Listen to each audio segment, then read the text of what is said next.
Jake woke up one morning to find a tow truck hooked up to his own car, right in his own driveway, courtesy of a power-hungry HOA president named Richard. The smug little tyrant had spent years bullying homeowners with bogus fines, threats, and illegal enforcement, convinced he was untouchable. But when he pushed Jake too far, he made the worst mistake of his life. Because Jake wasn't just going to fight back. He was going to bring the entire HOA crashing down, and trust me, the way justice was served, you won't believe how perfectly it all unraveled. Jake should have known. The moment he signed those HOA papers, the thick stack of bureaucratic nonsense buried under legal jargon designed to crush the soul, he should have seen the warning signs, the overly manicured lawns, the identical beige houses, the fact that every single mailbox had to be painted the exact same shade of approved HOA brown. But the biggest red flag? Richard. Richard, the HOA president. Richard, who had been running the suburban dictatorship for over a decade, who thrived on finding new ways to make homeowners miserable. He wasn't just a power-tripping retiree with too much time on his hands. No, this man lived for enforcing ridiculous rules. Jake had heard the stories from his neighbors. One guy got fined $200 because his grass was 2 inches taller than regulation. A single mother down the street was threatened with a lien on her home because she had the audacity to install a security camera without pre-approval. And one unlucky family, they got a lawsuit from the HOA because their kids left sidewalk chalk drawings in the cul-de-sac. But none of that was going to happen to me, Jake had thought. I don't cause trouble. I pay my dues. I follow the rules. Oh, how wrong he was. Tuesday morning started like any other. Jake stumbled out of bed, threw on a t-shirt, and groggily made his way to the kitchen. The smell of coffee filled the air as he grabbed his favorite mug, a chipped old thing with "World's Okayest Employee" written across it, and took his first sip. The caffeine hit. He sighed, stretching, ready to start the day. And then he stepped outside. That's when his entire morning went to hell. At first, his still half-asleep brain didn't register what he was seeing. He squinted at the scene in front of him, as if his eyes were playing tricks on him. A tow truck, hooked up to his car, his perfectly legal, fully registered, fully paid-off car sitting in his own damn driveway, being prepped for removal as if he were some delinquent who had abandoned it in the middle of a highway. His grip tightened around his coffee mug. For a full 3 seconds, Jake just stood there, frozen in a mix of shock and rage, watching as some guy in a neon vest tightened the chains around his front tires. Then reality slammed into him like a truck. What the hell? His voice cut through the crisp morning air, slicing through the peaceful suburban silence like a blade. He power-walked down the driveway, coffee sloshing onto his wrist, but he barely noticed. His focus was locked on one thing, the man actively stealing his car. The tow truck driver, an older guy with a beer belly, and the air of someone who absolutely did not care, barely spared him a glance. HOA violation, the man muttered like that explained everything. Jake felt his blood pressure spike. HOA violation? What in the hell was this guy talking about? Violation of what? Jake demanded, his voice sharp as he planted himself directly in front of the truck. That's when he heard it. The slow, deliberate sound of dress shoes clicking against pavement. A shadow moved in from the side of his vision. And then bang, enter Richard. Richard, the neighborhood dictator. Richard, the man who had nothing better to do than measure people's lawns with a damn ruler. Richard, oozing smugness like it was cologne. The man strutted over from his perfectly manicured lawn, arms crossed, chin lifted like some self-important HOA messiah about to lay down the law. His khaki shorts and tucked-in polo screamed retired cop who got off on writing parking tickets. Jake could already feel the bullshit radiating off of him. "You're in violation of HOA parking regulations," Richard announced, his voice dripping with condescension. Jake's eye twitched. "I'm parked in my own driveway," he shot back, because, duh. Richard tilted his head as if this was some tragic misunderstanding that only he, the almighty HOA president, could correct. "The rules clearly state that all vehicles must be stored inside the garage overnight," he said, slow and patronizing, like Jake was a particularly stupid kindergartner. Jake let out a sharp, humorless laugh. "You're towing my car because I parked it in my own driveway. Richard beamed, clearly thrilled to be the center of attention. Rules are rules. Jake stared at him. This wasn't real life. This was some twisted sitcom where the HOA president was the villain of the week. And then, whirr! The chains tightened, the tow truck lurched, and the front wheels of Jake's car lifted an inch off the ground. Something inside him snapped. His morning had gone from mildly annoying to a full-blown declaration of war. Richard had no idea who he had just pissed off. Adrenaline slammed into Jake's system like a freight train. His breath was sharp, his pulse hammered in his ears, but his mind was clear as hell. He moved fast. Before the driver could fully secure the tow, Jake planted himself directly in front of the truck, standing his ground like he was about to go full gladiator mode. Arms wide, stance firm, eyes burning with a fire Richard had definitely underestimated. "You're not taking my car." The words were final, a verbal brick wall that the tow truck driver wasn't prepared for. The guy in the neon vest, mid-40s, scruffy, tired-looking, clearly just trying to get through his shift, hesitated. He sighed through his nose, shifting his weight from foot to foot. "Look, man," he said, rubbing the back of his head, "I just got a call from the HOA. I don't want to get in the middle of—" "Well, you are in the middle of it now," Jake snapped, voice razor sharp. And then came the sound Jake had learned to hate over the past few months. The slow, deliberate shuffle of Richard's overpriced leather loafers on pavement. That smug, self-satisfied, power-drunk bastard was making his grand entrance, relishing every second of this little showdown. Richard strolled up like a man auditioning for the role of HOA overlord in a dystopian movie. Hands clasped behind his back, that same goddamn smirk plastered on his wrinkled face. His khaki shorts pressed so stiffly they might as well have been made of cardboard. Jake could already feel the bullshit radiating off of him. Richard stopped a few feet away, planting himself like a self-appointed king surveying his land. "Move out of the way, Jake," he said, his voice dripping with condescension. "You're only making this worse for yourself." Jake didn't flinch. He didn't step back. Instead, he crossed his arms, squared his shoulders, and met Richard's smug little gaze head-on. "I don't think so." A tense electric silence crackled in the air. Then, as if the universe decided to gift-wrap this moment, the first set of blinds fluttered open from a nearby house. A woman peeked through the window, then another. Then a man stepped onto his porch. Then another. Within seconds, people were watching. Phones appeared, neighbors murmured. Some stepped outside, curious, interested, entertained. And Richard knew it. His entire posture shifted, not in defeat, but in satisfaction. Because this was what he wanted. An audience, a showdown, a public demonstration of his power. Jake could practically hear the thoughts running through Richard's arrogant little head. Let them all watch. Let them all see what happens when you challenge me. Let them fear me. Too bad Jake wasn't afraid, because Richard had no idea what kind of fight he had just started.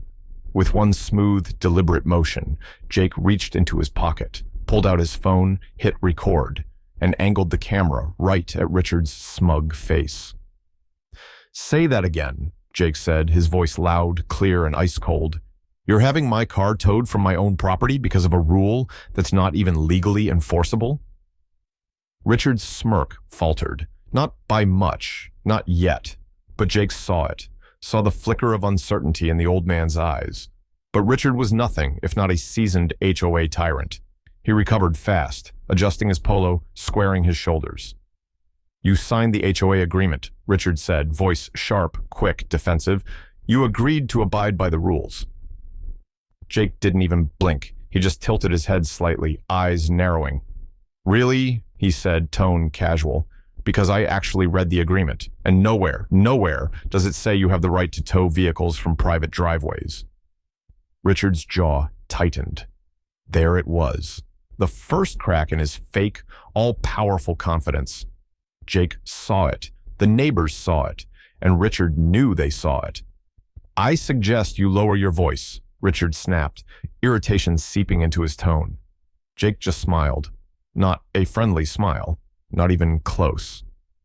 "Oh, or what?" Jake let out a mocking chuckle, tilting his phone just slightly, making sure to get Richard's face, the tow truck, the crowd forming in the background. "You'll find me? Send more threatening letters?" He clicked his tongue, shaking his head. "Nah, you know what? Let's actually find out how much authority you really have." And then, with zero hesitation, he turned to the tow truck driver. "If you take my car," Jake said, voice firm, unwavering, "that's theft, and I will be pressing charges." The air shifted. The tow truck driver, who had, up until now, just been following orders, treating this like another Tuesday, froze. He looked at Jake, then at Richard, then at the phones recording the entire thing. And suddenly, he wasn't so sure about this anymore. "Listen, man." The driver scratched his neck, eyes darting to Richard. "Are you sure about this? If he calls the cops—" "He won't," Richard snapped, louder than necessary. "He has no case." Jake turned back to him, met his eyes, and in that moment, Richard knew. He knew that Jake wasn't backing down, that this wasn't going to be a quiet little HOA victory. This was going public. Jake's voice was low, steady, and filled with something that sent a shiver down Richard's spine. "We'll see about that." And for the first time, Richard didn't have a comeback. Richard thought he'd won. He probably strutted back into his house that day, smug as hell, convinced he had put Jake in his place. Maybe he even poured himself a celebratory scotch, leaned back in his overpriced leather recliner, and imagined the satisfaction of watching the tow truck drive off with Jake's car. But there was one massive problem with Richard's plan. Jake wasn't bluffing, not for a second. Within hours, Jake was on the phone with a lawyer, laying out everything: illegal towing, harassment, abuse of power. His attorney barely let him finish before saying, "Yeah, this HOA is about to have a very, very bad day." And by the end of the week, an official complaint was filed against the HOA. But Jake, he was just getting started, because Richard was an idiot. Instead of realizing he was screwed and backing off, he did the exact opposite. The HOA doubled down. Within days, Jake was hit with fines, not just one or two, dozens. Some for excessive confrontation with HOA board members, others for disrupting neighborhood peace. One even claimed his grass was too tall, despite the fact that he had mowed it the day before, and the letters? Aggressive, threatening, demanding that Jake drop his complaint or face legal action. They even tried to block his case with bureaucratic red tape, claiming he had violated the HOA's conflict resolution procedures by seeking outside legal help without prior HOA approval. Oh, so now he needed permission to defend himself? Wrong guy, Richard. Jake wasn't just pissed anymore, he was laser-focused. So he started digging. And what he found? This wasn't Richard's first rodeo. Turns out, Richard had been abusing his authority for years. Jake went through public records, old neighborhood forums, HOA newsletters, even talked to longtime residents. And the stories piled up. A single mother threatened with foreclosure over a missed HOA fee that she had receipts proving she paid. A retired veteran fined thousands for non-compliant mailbox color when it was the same color as the HOA presidents. Families hit with random fines until they sold their homes and moved out, only for Richard to mysteriously end up with first dibs on buying the property. And worst of all, financial mismanagement. HOA fees had been steadily increasing, but the budget never added up. Money kept disappearing under vague community improvement projects that never actually happened. Oh, this wasn't just a petty parking dispute anymore. This was systemic fraud, intimidation, and corruption. And Jake? He wasn't just fighting for himself anymore. He compiled everything, every last shred of evidence, dozens of complaints, statements from residents, financial inconsistencies, all of it. Then, with the help of a few fed-up neighbors, he did something that Richard never saw coming. He filed a class action lawsuit against the HOA. And then, just to twist the knife, Jake leaked everything to the local news. Because if there's one thing HOA tyrants hate more than lawsuits, it's bad press. When the story broke, it was a bloodbath. Jake knew it would make an impact. He'd made sure of that. But even he wasn't prepared for just how fast it would all spiral out of control. Within hours of the news report going live, the entire neighborhood was talking about it. Within days, it was all over the county. And within a week, National outlets started picking it up. Headline: HOA president under fire for illegal towing and financial misconduct. The local news station ran the story on primetime TV, plastering Richard's smug face across the screen like he was a wanted fugitive. The article covered everything: the illegal fines, the bogus foreclosures, the HOA's mysteriously missing funds. But the real death blow? Social media. Once the clips hit Reddit, Twitter, and Facebook, the internet did what the internet does best. It tore Richard to shreds. Memes, GIFs, screenshots of HOA horror stories from other victims. A thread titled "HOAs are the real villains of suburbia" trended for 3 days straight. People who had never even lived in the neighborhood were furious. But the real twist of the knife? The residents, the ones who had been too scared to speak out before, finally came forward. One by one, people started sharing their own horror stories. The single mother who had almost lost her home over a missed payment that didn't exist. She went on record. The elderly couple who had been fined into the ground until they had to sell their house. Their son was a lawyer and he was pissed. The longtime residents who had never questioned where their HOA fees were going. Now they wanted answers. Richard was cornered. The self-proclaimed ruler of the neighborhood, the man who had spent years lording over everyone with his petty rules and power trips, was suddenly public enemy #1. And the worst part? He couldn't stop it. No amount of legal threats, HOA letters, or angry rants could put the genie back in the bottle. This wasn't just an angry homeowner complaining anymore. This was a full-scale HOA mutiny. The final straw, the emergency meeting. The HOA board had no choice. Within weeks, they called an emergency meeting. The kind of meeting where everyone knew what was about to happen. The room was packed. Residents filled every seat. Some stood in the back, arms crossed. A few even filmed the whole thing. And in the middle of it all, Richard, sweating, fidgeting, looking smaller than he ever had before. He tried to defend himself, tried to claim it was all a misunderstanding, that the media twisted the facts, that he was just enforcing the rules. No one bought it, not one damn person. And then, after years of ruling with an iron fist, Richard got a taste of his own medicine. The board, his own board, voted him out, effective immediately. And as if that wasn't brutal enough, they settled Jake's lawsuit out of court. The HOA on the hook for thousands in damages.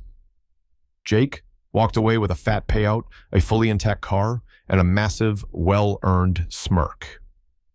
The final nail in the coffin. HOA no more but the residents?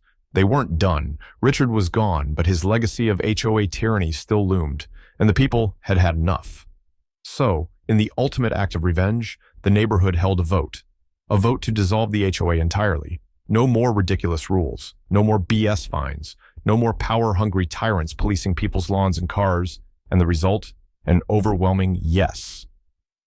The HOA was officially dismantled, and Richard, he lost everything: his title, his power, and, according to neighborhood gossip, his house. Apparently, the HOA's legal mess was so bad, Richard had to sell his own home to cover his legal fees. Poetic, freaking justice. Epilogue: a free neighborhood. For the first time in years, people breathed easy in their own damn homes. No more petty rules. No more clipboard-wielding tyrants knocking on doors. No more insane fines over mailbox colors and driveway cars. Just a regular neighborhood, people living their lives without fear of some bitter old man with a power complex. And Jake? He watched it all unfold with the biggest damn grin of his life. Because after everything Richard put him through, this was a victory worth every second of the fight.